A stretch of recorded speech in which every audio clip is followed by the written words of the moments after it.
5 বছর হলো লাশটা মারি দিছিল, লাশটা পচে নাই। কারণটা কি জানেন? 2 ব্যক্তির লাশ পচে না। বলতে পারেন কোন 2 ব্যক্তি? এক হলো বেঈমান, তাদের লাশ মাটির নিচে পচে না, মাটিতে খায় না। আর 2 নম্বর হয়েছে ইমানদার, ইমানদারের লাশ মাটিতে খায় না। কারণ ইমানদারের শরীরতে ফুলের ঘ্রাণ আসে, আর যারা বেঈমান তাদের শরীরতে হেরোনের মতো কাটটা হয়ে যা, লাশ থেকে যা। আল্লাহর সাথে যারা বেঈমানি করে তাদের এটা শাস্তি।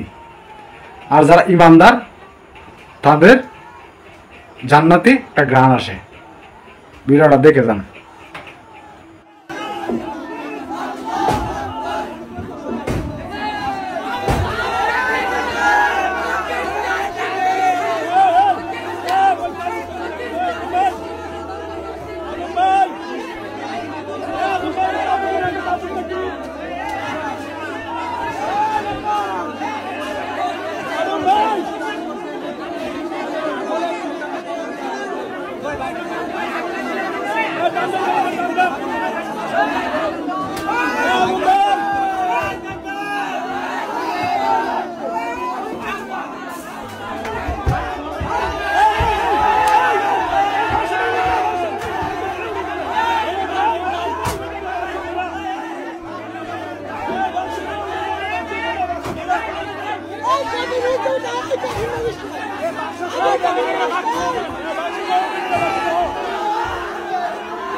सबका लग रहा ऊपर को